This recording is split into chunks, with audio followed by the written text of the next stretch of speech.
DMTV Info, votre chaîne d'information en temps réel. La politique, la santé, le sport, les faits de société, la musique, les rumeurs et bien plus encore. Vous découvrirez cela dans notre chaîne DMTV Info.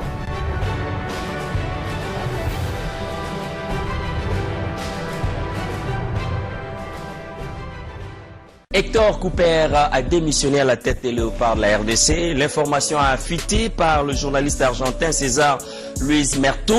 Le désormais ex-sélectionnaire des Léopards Hector Couper a démissionné. Les techniciens argentins ont décidé de partir malgré la proposition du ministère des Sports de prolonger son contrat.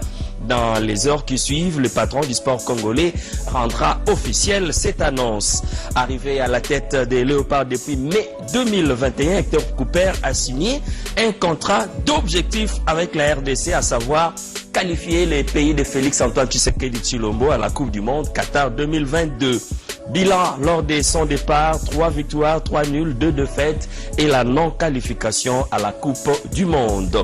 Et il faut dire que 38 ans après la première participation à la Coupe du Monde, nombreux Congolais y ont cru, mais la déculottée contre le Maroc 4 buts à 1, c'est mardi à Casablanca, la paix est béante. Hector Couper n'a pas été l'homme des situations difficiles. À moins donc de 8 semaines du début des éliminatoires à la CAN Côte d'Ivoire 2023, la RDC va devoir se trouver un nouveau sélectionneur. Et jusqu'à ce jeudi à l'annonce de son départ, c'est jeudi 31 mars, la FIFA n'a pas dérogé à la règle, a publié le classement en mars 2021. La RDC fait du surplace sur le continent, garde sa 12e place, mais perd quelques rangs, 67e mondial. Et juste au moment où Couper décide de partir, la FIFA, nous l'avons dit, Fédération internationale, a rendu public les classements en mars 2022. Le Brésil est en tête au classement mondial, la Belgique dans les top 10, la France, l'Argentine, l'Angleterre, l'Italie, l'Espagne, le Portugal, le Mexique et le Pays-Bas clôturent le top 10. Et sur le continent, la RDC fait du surplace, garde sa 12e place, mais dans le monde, les hommes de Hector Couper perdent quelques rangs, sont 67e mondial. Le Sénégal est en tête de pays africains, 20e au classement mondial. Hector Couper, il faut le dire, 3 victoires, 3 nuls, 2 défaites concédées depuis mai 2021 jusqu'à son départ. 31 mars, il vous souviendra, c'est la clôture du mois de la femme qui a vu beaucoup de manifestations organisées par le comité olympique congolais avec la commission femmes et sport, une des commissions au sein du comité olympique congolais, avec ces différentes exhibitions des activités réalisées par la femme congolaise dans la pratique du sport. Nous sommes là à Maïcha Park, un espace situé dans la commune de la Gombe. Il y a eu pratiquement les rollers avec ces slaloms. On regarde, c'est un sport très spectaculaire dirigé par Madame Chantal Safou avec la FECO Rolex, Fédération Congolaise de Rollers. Il y a eu également exhibition en karaté. On reconnaît quelques figures en passant, très connues dans les domaines de karaté. Et elles sont là en train de faire quelques katas, des démonstrations. Et il y a eu évidemment pas mal de disciplines. La liste n'est pas exhaustive. L'occasion a été belle pour les passionnés du sport de découvrir les talents de femmes congolaises. Il y avait également du judo. Comme vous allez le remarquer, à l'espace Maïcha Park, qui a laissé ébloui pas mal des passionnés du sport, et surtout ceux-là. L'Nzango également, cette activité physique en voie de devenir du sport. On attend donc la suite parce qu'il y a eu des recherches qui ont été menées par le Congo-Brazzaville en connivence avec la RDC, mais on aimerait en savoir où on en est aujourd'hui pour rendre public les règlements, les dimensions des terrains, jusqu'à voir finalement les Nzango, qui est une activité séculaire en tout cas en Afrique, de se pouvoir humilier en sport.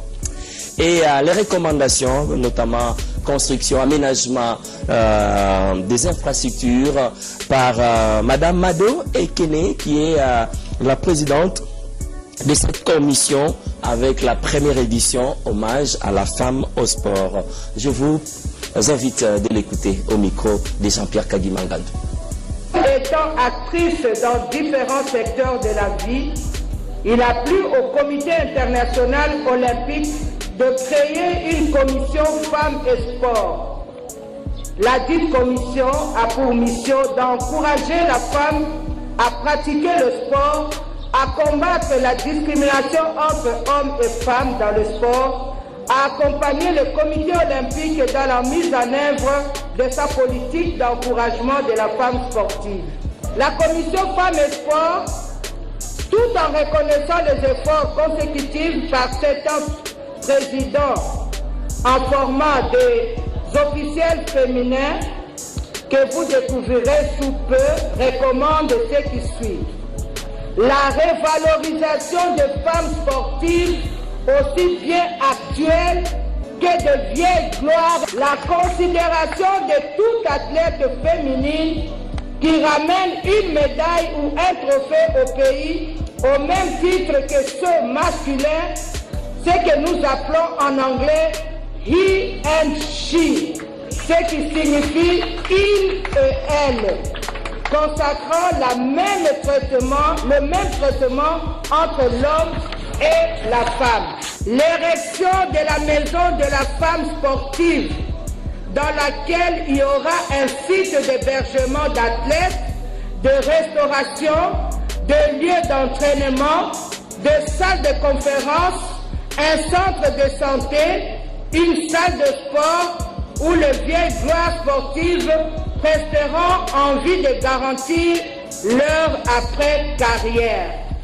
Dans les soucis d'un bon encadrement des athlètes féminines, nous souhaitons que pour chaque voyage avec les athlètes féminines, qu'au moins un membre de la commission Femmes et Sport soit de la partie pour encadrer les athlètes féminines. La commission Femmes et Sport demande à toute personne de bonne volonté aimant le sport de bien vouloir soutenir les femmes sportives, car nous avons plusieurs projets en souffrance par manque de moyens financiers.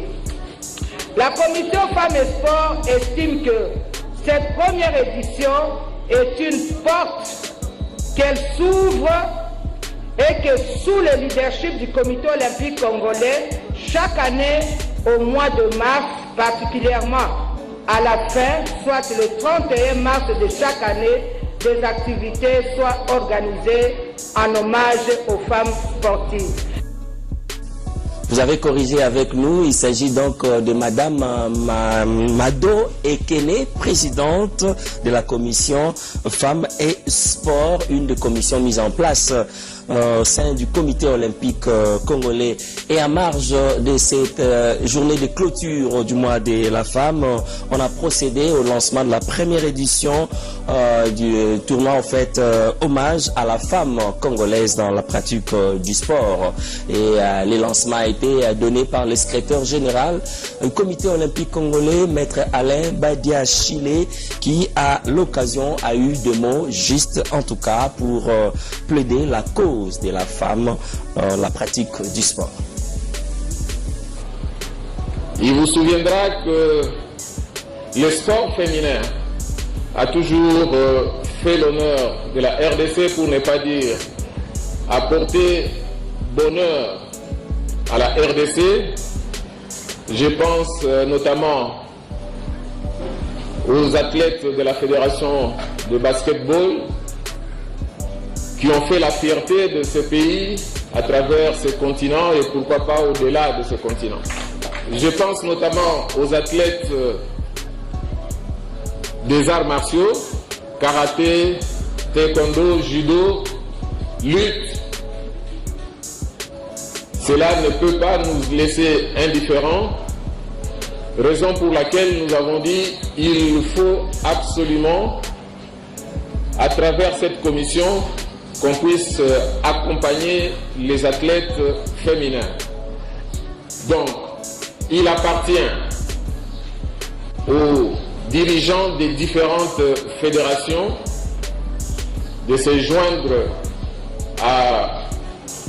aux efforts que le comité olympique congolais va fournir au travers de la commission Femmes et Sport pour permettre une meilleure détection des jeunes talents de nos filles, pour leur permettre sur le plan international à participer de manière qualitative aux différentes échéances sportives. Le comité olympique congolais compte énormément sur votre longue expérience pour nous permettre d'assurer une participation de qualité de nos athlètes femmes, de nos jeunes filles aux différentes échéances internationales. Sur ce, au nom du président du comité olympique congolais et à mon nom personnel, je déclare ouverte la première édition d'hommage à la femme sportive. Vous avez certainement reconnu certaines figures du monde de femmes dans la pratique du sport en RDC, à l'occurrence notre consoeur Belinda, ou pourquoi pas aussi Marie Comichelo, ancienne léopard, sacrée champion avec les léopards seniors dames. Nous allons faire cap à présent dans les Kolwezi où le championnat de l'entente urbaine de football s'est poursuivi ce mercredi 30 mars au cercle récréatif Manika avec 3 matchs au menu. Le match phare qui a opposé Pacifique à Mukuba s'est soldé sur le score de parité des 2 buts alors que ASM Thierry a battu à plate couture Football Club Radi 8 buts à 2. Le résumé avec vous, Mami Lugambo, depuis Kolwezi. C'est une journée du mercredi 30 mars riche en couleurs en festival de buts au stade Manika de Kolwezi. Relégué de la Ligue 2 nationale, le FC Mutoshi est en perte de vitesse. L'équipe n'a pas pu donner les meilleurs d'elle pour se relever devant l'AS Mika de Kapata, victorieuse de 2 buts à 0. Même si la Dame Pluie aura un tout petit peu perturbé la journée.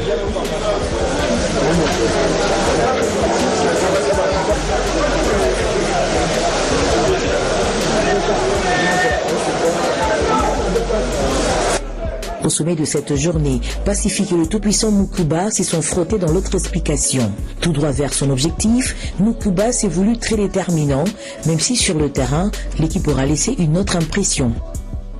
Dans une bataille lancée, c'est Pacifique qui prend la balle au banc en s'offrant une belle tentative, aussitôt transformée pour l'ouverture du score.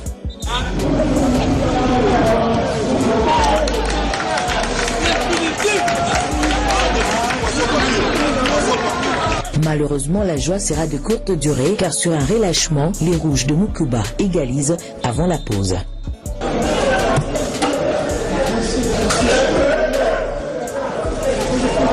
À un partout, c'est l'équipe plus habile qui passera devant. Pacifique l'a fait en doublant la mise à la 53e minute de jeu. Quelques changements, afin d'apporter du sang neuf, Mukuba opte pour l'offensive. La stratégie s'avère payante car l'équipe accroche et impose un nul de 2 buts partout à Pacifique. Cherchant à bien se positionner dans le trio de tête de l'entente urbaine de football de Kolwezi, Mukuba voit ses espoirs s'envoler.